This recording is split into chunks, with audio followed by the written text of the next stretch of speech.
Hey, what's up, family? I'm Brandon, And I'm Remy. and you're tuned into A Life Worth Loving. So, this is the final installment, we think. We'll see how this one goes, but we think it's the final installment of our love story. We took you through how we met, how we started dating, why we broke up, what that process looked like for us to be broken up, why we got back together, and then last week we talked about our engagement and how we got there. This week we are going to discuss the season of engagement and take you guys through the proposal to the wedding, and that was 11 months in between because we got engaged in January and then we wed in November. Yeah. So that was such a sweet time. Sometimes I wish I can go back and relive it. Although it was stressful, it was very unique. It was unique. It was fun. Yeah. Yeah. We were still long distance. Yeah. Brandon still lived in Philly, and I still lived in Studio City. One of the things we actually talked about, we'll get there. Let's go in order. So, babe. Order. Actually, I guess we can start with the importance of that season. And although we were super excited about the wedding, we wanted to make sure that we were spending the duration of our engaged season preparing for marriage more than we were spending it preparing for the wedding. Yeah. So, what are some things we did? So we thought it was really important. We found it really important for us to find the premarital counselors. And very important. Yeah, we prayed on that. We prayed really hard. And we reached out to several pastors to see if they were willing to guide us to marriage in preparation. And my good brother, Stefan Cheney, Pastor Stefan, I reached out to him on Instagram, and I found him just watching sermons from One LA, and Remy actually introduced me to the church, and I was listening to so many sermons, but I was led to listen to Pastor Stefan's sermon. It was called "Built for This," and I have to say, I think through my journey of coming back and following God, I think that was the sermon that was the pinnacle to really opening up my eyes and my heart to like letting me know that it was okay for me to be who I am and who I was, and everything that I've done in my life has brought me to this very moment that I'm in. And it was like a big brother message that I've never heard before. It was called Built for This, y'all. It was really good. Yeah. And I just felt that he was the guy that was going to shape me into the husband that I wanted to be, because I admired him just from a distance, just watching him, following him on Instagram and watching how he takes care of his family, his wife and his children. We prayed on it, and we reached out to them through Instagram, and Stefan got back to me immediately, and he let us know that him and his wife were going to guide us. They were going to counsel us. The best news ever, honestly. Yeah, we celebrated over that, but that was just one of our prayers that God answered. We didn't reach out to like a whole bunch of people. It was 3 people, and all 3 of them would have been great, so we thought. However, I just don't feel like we would have gotten the same like a lifetime support that we get and the same guidance on. It's interesting. Like, one thing I would say, if you guys are looking for premarital counseling, first of all, do it. Look for premarital counseling. As you look for premarital counseling, as Brandon mentioned, like, look for someone who you admire, but I would also say look for someone who you can relate to. And one thing that we loved about Pastor Stefan and his wife, Pastor Christina, was the transparency of how they came to God. Yeah. And with both of us having a past, we didn't want to do marriage counseling with someone who didn't have I guess an understanding of where we're coming who from. didn't have an understanding for the raggedy lifestyle that we lived pre BC. Before Christ, that we lived in BC. However, they were amazing when it came to just accepting us for who we were, and they also like they stuck to the doctrine of the Bible. So I feel like if we were to say like, oh yeah, we were having sex, they would have been like, well, we need to talk about how that's not okay in this season for what we're trying to get you guys to go towards. Like, they wouldn't have appeased our lifestyle, so to speak. Like, they wouldn't have supported it and like made us think it's okay. And I find that with some pastors or some just like counselors in general of the faith, even, they will allow certain things. You know what I'm trying to say?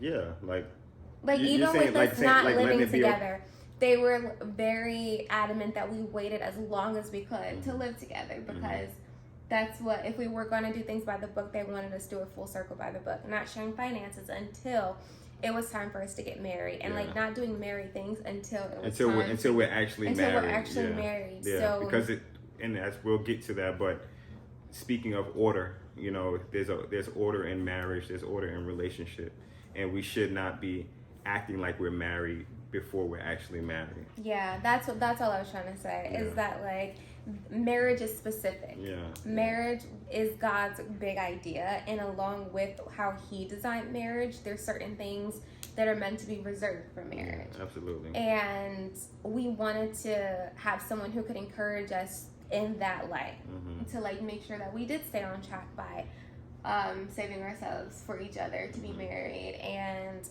not living. We moved in like a few weeks before our wedding, but yeah, the marriage counseling was something that was super exciting for us.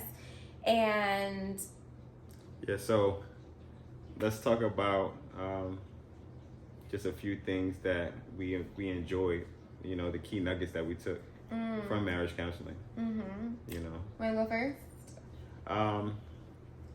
I loved everything, but I think all right, let's just do top three. Top two. Okay, top two.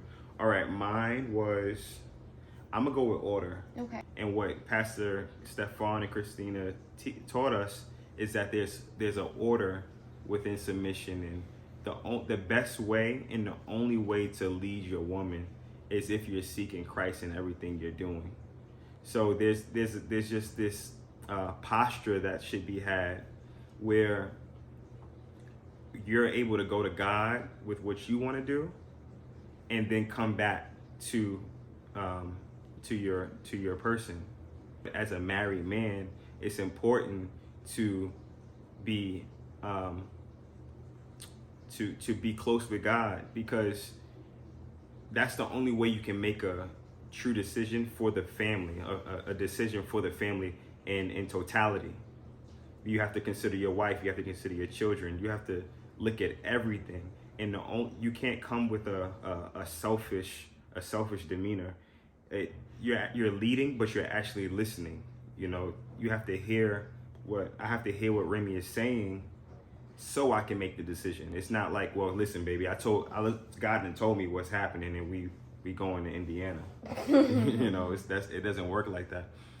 You have to have that, like I said, that posture to listen, that posture to be patient. And I guess we can love is patient, love is kind, but you have to just be open and willing to hear everything and consider everything before you make a decision. And that's what I learned about order and leading a family. It's about being a true leader and considering everything. So that was really key for me. And they had this really cool, I guess, like depiction of it, and it was like a tunnel. No, that was my depiction. That was your depiction? I made that. You made that? Yes. Oh, my bad. I was going to tell about that part. Okay. It's actually in my Bible in the wagon, if we still have stuff in the wagon from our move from last week. However, my thing that was a big one that we learned was the same as his, but from my perspective, which is submission. And I think for me, I always knew what submission was, but I knew of it from a negative standpoint and not one that I was excited to submit to. I didn't want to submit to submission because I felt like it was taking away my individuality or my power or my voice.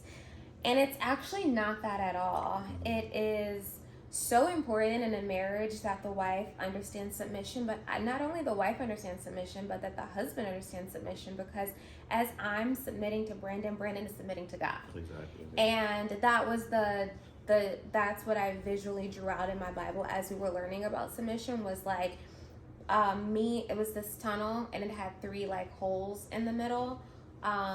Think of like a test tube with like a middle hole too, and then like 2 holes on the end. And it was me as the lower tunnel, but it was all equal, but it was me here. And then Brandon is in the middle, and then God is here. So if I go to Brandon, who's in the middle, and I say, babe, we should spend $10,000 and donate it all to this particular charity, or we should just blow it, whatever the case is, he'll take that and he'll go to God. And then he'll come back to me. So like it doesn't take away my relationship with God. So I still do have that direct line of communication. He's not my middleman. But when it comes to decision making and leading in the marriage, for our household decisions and decisions that impact all of us, which is the majority of them, then it is important for us to realize that order. Like I can't just go out the door and start making decisions on my own without consulting him. And he can't go out and start making decisions on his own without first having that clear communication with God. Yeah. And once I understood that it's not me submitting to someone who is making selfish decisions, it's me submitting to someone who is submitting to God. Yeah. And that's the difference. And I feel like submission in our culture has been twisted, and it's been turned into like men in general who do not have that relationship with God. And just controlling. And it's turned into a control thing. It's turned into something extremely secular that is sometimes dangerous for females. And a lot of times it's manipulation as well. So with all those things that I had in my mind as far as like what submission meant, it was very important that the pastors did provide clarity on that. And once I had trust that Brandon was submitting to God, only then was I able to submit to him. So yeah, that was the important thing that we learned about submission. And it's also a 2-way street. As I'm called to submit to him, he's called to respect me. So if at any point what he's coming back with equals disrespect for me, then that's not true. That's not him using wisdom to make decisions. At that point, it does become manipulation or lack of leadership or lack of shepherdship. So there has to be that true distinction in order for it to be godly submission in a marriage. Yeah. So yeah, that's what we learned. We learned a whole lot, but we don't want to take so much of your time in that like one specific area. Yeah. One last thing another piece that I did, we enjoyed. It was the exercise from this Bible verse from 1 Corinthians chapter 13. And it's love is patient and kind. Love is not jealous or boastful or proud or rude. It doesn't demand its own way. It is not irritable, and it keeps no record of wrong. So, yeah. But basically, we just had to take love. We were love. So replace love with Brandon. Replace love with Remy. And we had to like look ourselves in the mirror and say, Brandon is patient. Brandon is kind. Brandon is not jealous. Brandon is not boastful, proud, or rude. And honestly, that was a real challenge. That really helped me look myself in the mirror and just check myself, because sometimes we miss things, you know. I'm like, yeah, I'm kind. I'm patient, but I'm like, oh wait, am I proud? Have I been boastful? You know? Am I rude? Am I rude? Like, we really have to check ourselves even in actual live moments. Be like, wait, hold on, I can't. It's not reflecting love. Exactly, this is not reflecting love. I really love that exercise too, because it challenged me to realize that I wasn't in love. Like in a lot of areas, I did have a lot of work. Same. So it's always fun to be challenged to be a better person, and by becoming a better person, you're setting yourself up to be a better husband and a wife. Like, you don't just become a good husband or become a good wife. It starts with being a good person. Absolutely. So while we were in our season of engagement, becoming a better person was a big goal of ours, and that's something we still strive to do. Absolutely. Okay, so that's enough about the counseling, I think. Yeah, I mean, just to sum it up, it was a lot of work. Yeah. And our pastors knew that, but they saw something in us. They saw that we were going to make it. And then it got to a point where they was like, I think y'all are good. Y'all are. Yeah, they cut our stuff They short. cut us short. We were like, no, don't break up with us. They're like, you guys are good. People actually need us. Like, y'all go out and live a good life. Yeah, like, for sure. You're so okay. That was really cool to know that we needed the help, and they agreed, and to actually just see the progress that we made. So I highly recommend premarital counseling for any couple that is looking to go to the next level. Is that my baby? Is that my baby? Oh, I just love you. I just love you. Yeah. Oh, you make mama feel so loved. You make mama feel so loved. Oh, I just love you, schmushes. Okay. We're back with our special guest, Malachi Sebastian Bobo. And we clearly loved our premarital counseling. Like, that was such a big part of our marriage and still is.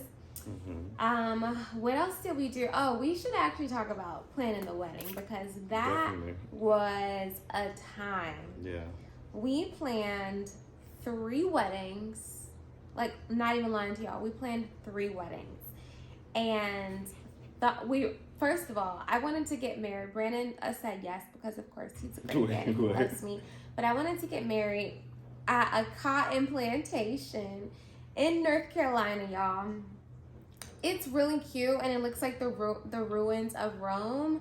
However, after he brought it to my attention that, like, plantation, cotton, south sounds a little risky, I was like, you know what, you're right. That can get misinterpreted. And so we didn't end up doing that. And then the next one, we were like, okay, let's get married in Philadelphia. We actually started planning that one. So we found a planner that we paid the deposit for. And that was going to be September 21st, was it? Yeah. The 21st. Yeah. 21st, 2021. We found a venue, which was real cute. It was called the Atrium in Center City. Yeah, and we paid the deposit for that. And we're like, this is it. We started telling the family. We were super hyped. Started locking down all the vendors. And then one day I was on Pinterest. Yeah. And I was like, oh my goodness, this place, I always see it. Like, I wonder where it is. Long story short, found out that the most beautiful chapel that I've always adored my whole life was in Southern California. I thought it was in some foreign country somewhere. And I'm like, wait, it's in Southern California? Let me put it in the GPS. I think I was on the phone with you when I realized it was in Southern California. And I'm like, oh my God, it's an hour away. We got to cancel everything. So, and then Ray he's into this. Ray Smushes. He's into it. You never heard this story. He's into it. That's my baby. That's my baby. He's into it. So I'm like, babe, you have to get here and see it. Yeah. So you came back to town. I flew back, yeah. And we scheduled an appointment. And we were blown away. I don't think we didn't schedule an appointment. We just drove up to go see it. No, you have to have an appointment to get in. We made an appointment. Oh, yeah. Well, you did that, yeah. Yeah. We made an appointment to go see it, and we were blown away. Yeah, it was wild. It was like mountains over here, the ocean over here. The drive there was crazy. And you know, I'm coming from Philly, so I'm seeing everything. I'm blown away. Like, oh yeah, we doing this if it makes sense. Y'all, it was spectacular. Yeah. So Brandon and I prayed so hard because we had non-refundable deposits down on all the things for Philadelphia. So we're like, if we lose all of our money, we can't do this. Like, no, we can't afford to pay for 2 weddings. So we're like, if we can't get our money back, we can't get our money back. And then we just have to stick to Philadelphia. We prayed so hard. And when I tell y'all, it was the Lord's favor. We got reimbursed like, what, 90%?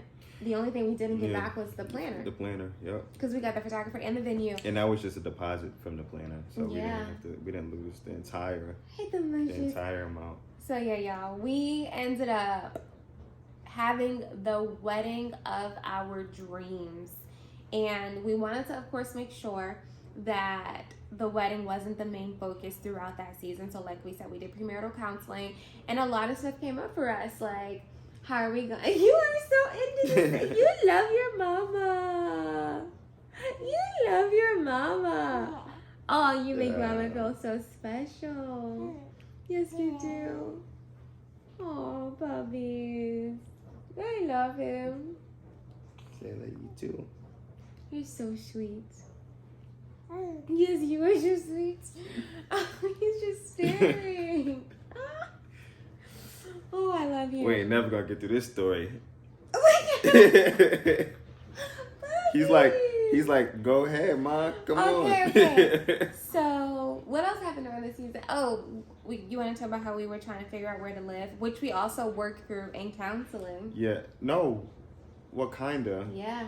Yeah? Yeah, remember they made us, like, talk about the pros and the cons of each part of it, like whether it was North Carolina, which we quickly eliminated, LA or Philly. Yeah. Well, just real quick. Okay. Remy was gonna give up LA to live in Philly for me.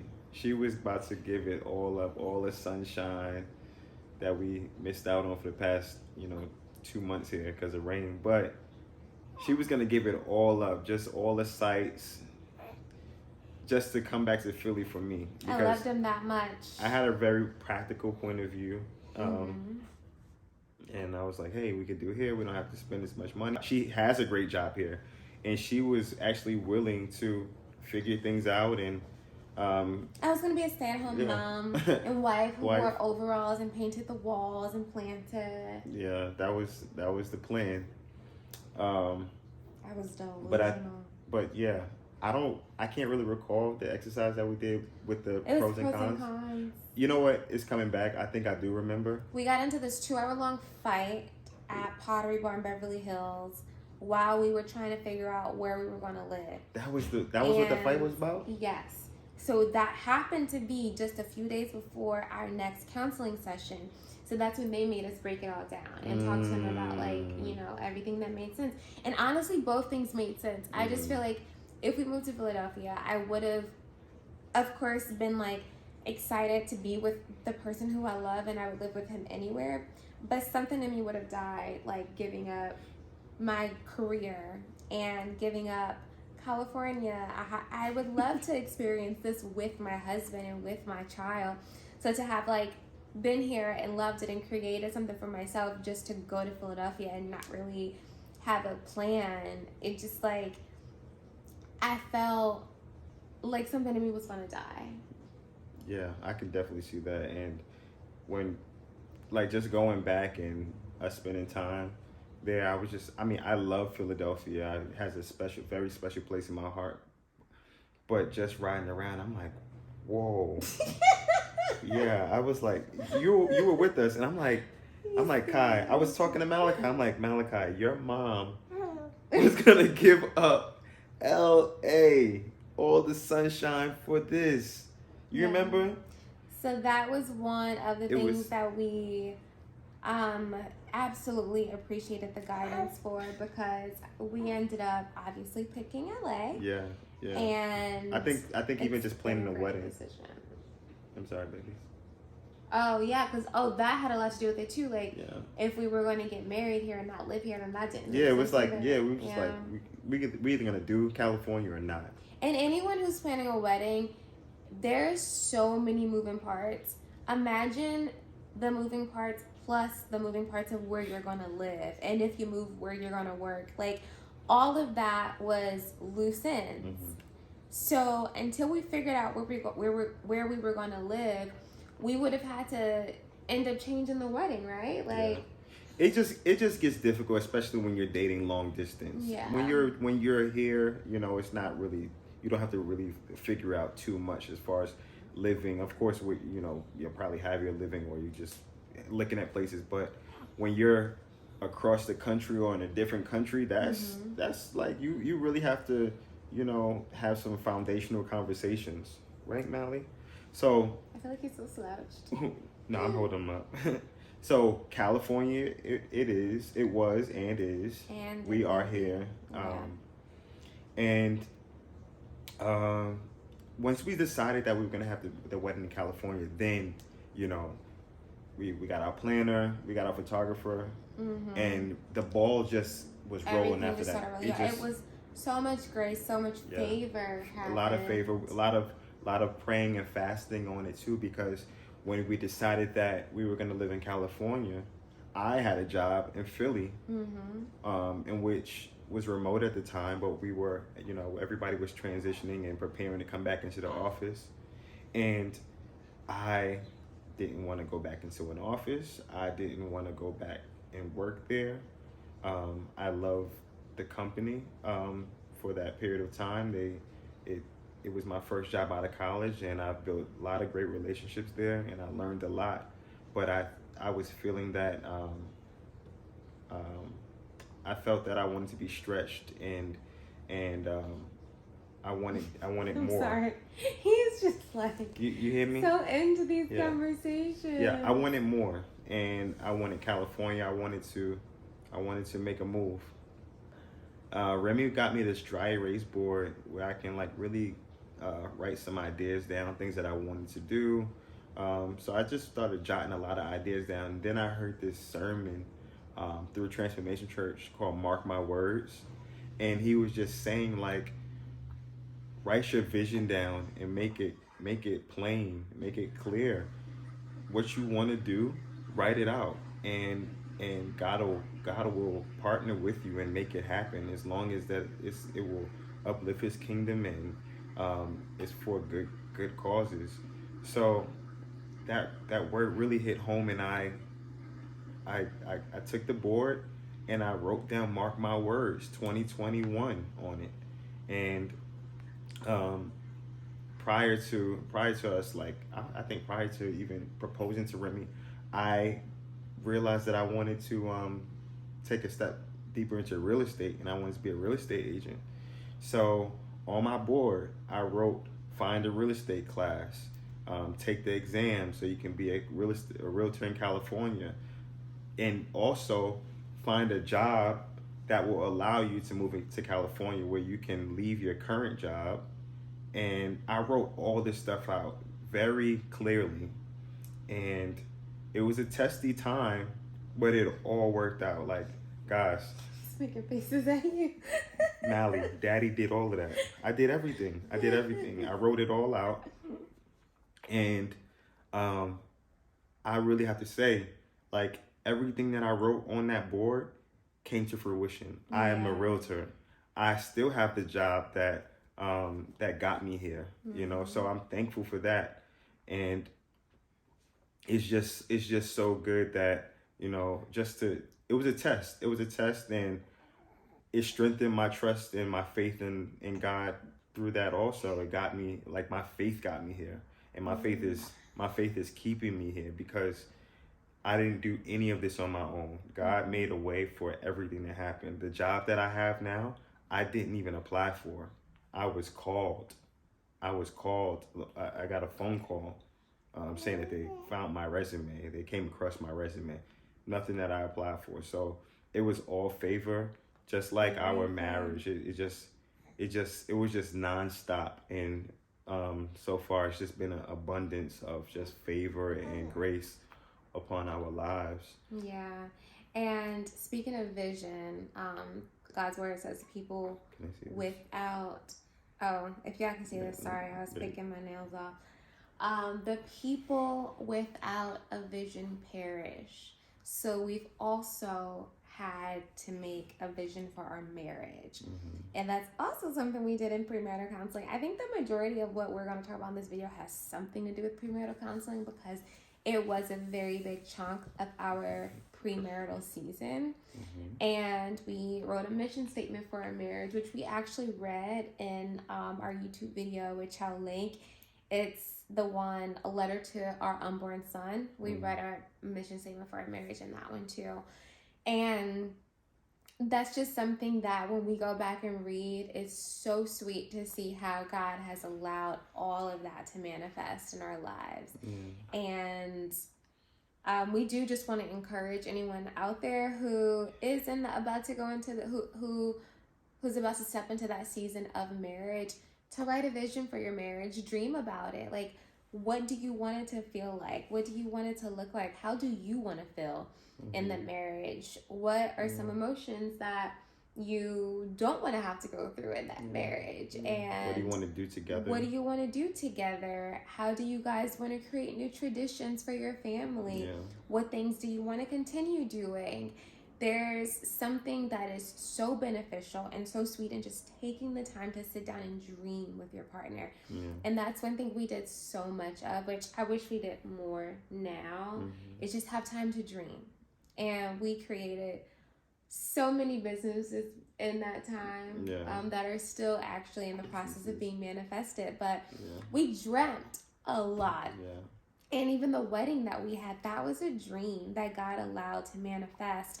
And the favor that came through that wedding was wild, y'all. Like, the amount of discounts that we ended up receiving when it came to paying for, y'all, Palos Verdes is crazy expensive. Wayfair's, like, that whole entire situation would have been probably double the cost without the favor that we had on that wedding. Even my wedding dress, this amazing designer, her name is Netta Ben Shabu. That's the dress I wore. I was in the bridal shop, unable to afford the dress, but I thought it was so stunning. They offered me to model, and I ended up getting a discount on the dress. And then one of my best friends offered to pay for a portion of it. My mom ended up paying for a portion of it. We only had to pay like a little bit of my dress. And that was just one of the things where it's like, when you're operating in God's will, He takes care of His kids. First of all, He takes care of His kids regardless of when they operate in His will. But there's a different kind of provision that just like encapsulates your entire life when you have one foot in front of the other walking towards Jesus. And you feel it. You know that He's blessing you when you're operating in it, you know? Like when you're not operating in it, you're not, you know, like in your best version of yourself, when things come and things work out, you actually feel lucky. You know, you feel lucky and it's just a coincidence. No, it's not a coincidence. But when you're operating in your true purpose and you're operating under His guidance and in His provision, then you know, you're like, oh, this is working. You know, it's like working out. Like you don't get abs on purpose. You know, you don't get abs by accident. Unless you're Remy. I definitely don't get it. But, you know, like, honestly, we were, and we still do, we still seek Him. So when things... Oh, you can't stop. Just because you get the husband and you have the wedding and you get the place, don't stop. Like, when I look at my son, it's favor. When I look at him, when I watch him smile, I know what we went through. Bless you, baby. Bless you, Papa. Bless you. I know. So there's nothing that I take lightly in this household. There's not one thing from my plants in this house. I water them and I thank God for my plants, because this is not a life that I went and signed up for. It was like, oh yeah, this is something I want, you know, or can do in your own strength. I never saw this for myself.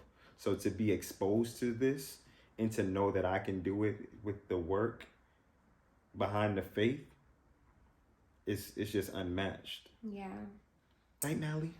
Exactly that. So, definitely write down a vision for your marriage. Yeah. Keep God first. And I just want to challenge some people to dream again. I want to challenge us to dream more, because as we're talking about this, I'm just like my insides are lighting up from the memory of how we would just like spend hours on end. Yeah. Just like talking about the future. Like this moment that we're sitting in now, we dreamt of.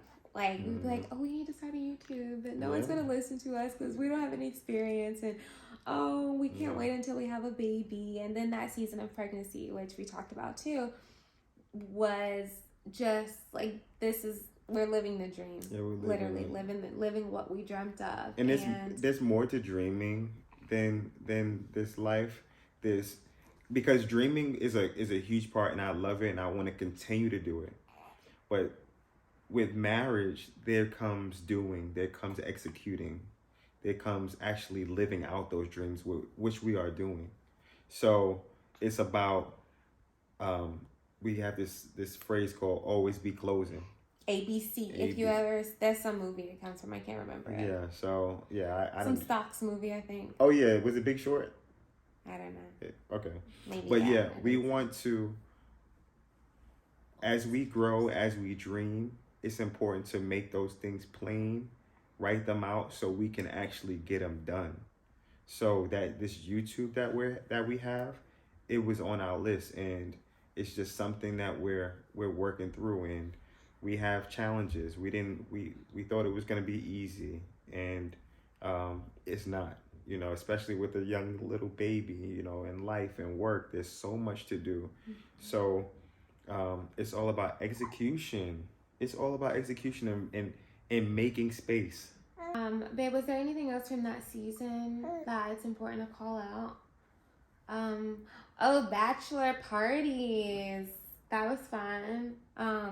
We'll just quickly talk about that, because one of the things that we talked about in premarital counseling was honor, and how no matter what it is that you do, no matter who plans it, where you just happen to end up, always lead a culture of honor and always respect your person. For sure. So coming from a culture where bachelorette parties and bachelor parties were done specifically to highlight the fact that this is your last night in these streets, it was very important that we communicated that to our people planning, that our bachelorette and bachelor party isn't going to take that tone. And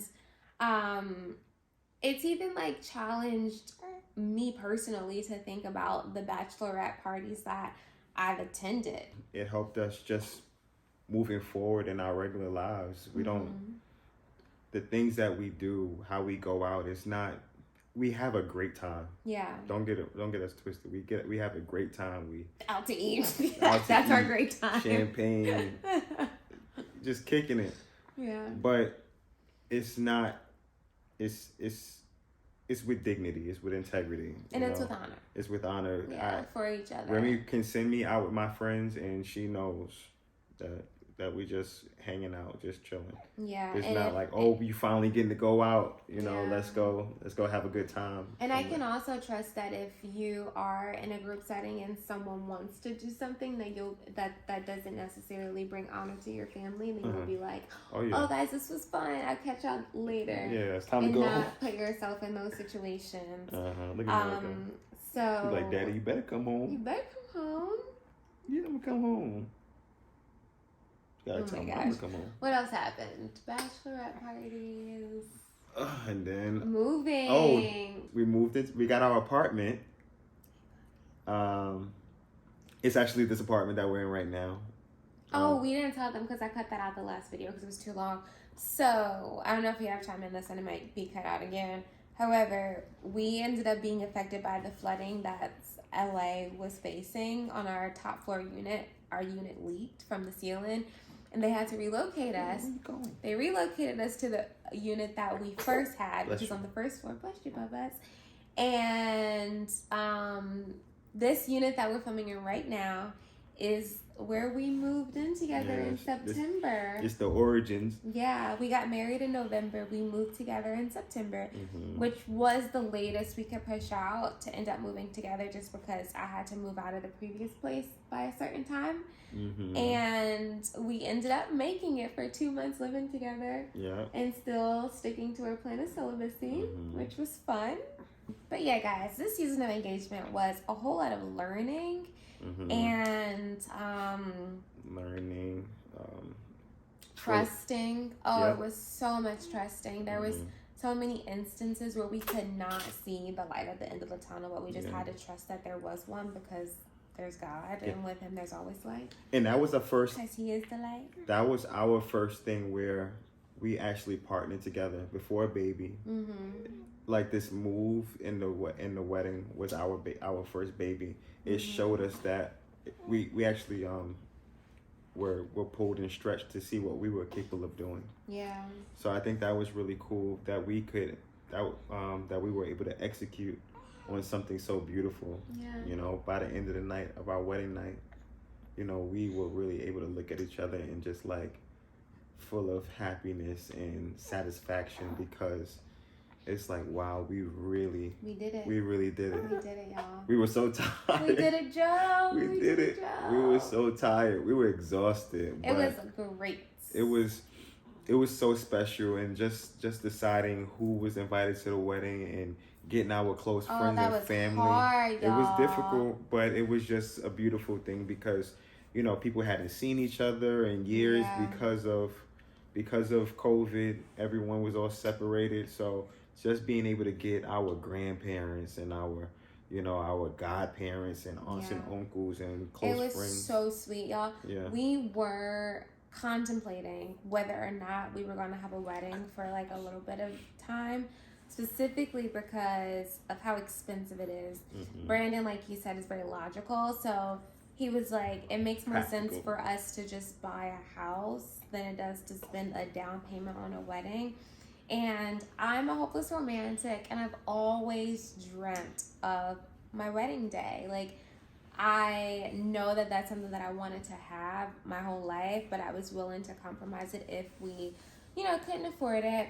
However, because we met in COVID, our families never got to know each other. So that was one of the main reasons we did decide to actually just go forward and have a wedding, was so that our families could meet. And in doing so, that was so important, because we both, like, we're big family people. Brandon has a very close-knit family and a big family. I have like more scattered family. Brandon has just like a trillion of people in his family, so it was so hard for him to only invite. We had a 80-person guest list, not including our wedding party. Oh, including our wedding party.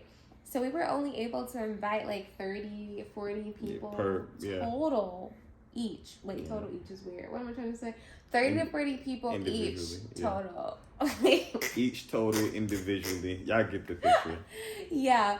So it has to add up to 80. A lot of people were plus upset us. with us. We too were included in that. A lot of people were upset with us for not being able to come to our wedding, and that made us sad. It made me sad, because I did want to invite everyone, but like sometimes you just have to understand that you can't come everywhere.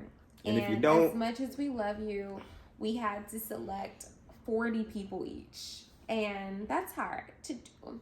But anyways, that was fun. Our wedding. Yeah. Oh. We still don't have our wedding My brother video, got COVID. Or else we were just My brother got COVID the day.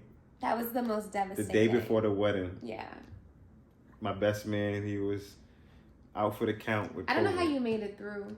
I would have called. Honestly, I sat on that couch and I was like, he's like, Daddy, you was gonna do that? I was like, yeah. You know how it is, right? Yeah, I felt so sad for you. Like I was sad because, of course, I wanted Malachi to be there, but like for you, I was devastated. My heart was really broken that Malachi couldn't be there. Malachi, we gotta film, man. Yeah, I was heartbroken. honestly. I'm an optimist, so I think that just go. I know. He's like, I want to play. I know. Just going, just thinking about him not being able to be at the wedding. Him just knowing he was alive and well, and hopefully well, but just being alive, and I knew that I was gonna see him in a couple of days. I know.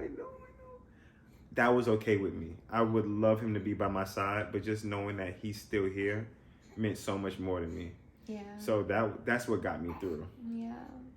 And yeah, I'm talking about your uncle. You're a big boy. But yeah, that was huge. Mel, because I didn't play, so I think we should Yeah, I know. wrap this up. Oh, my beard. Oh, puppy. Malachi.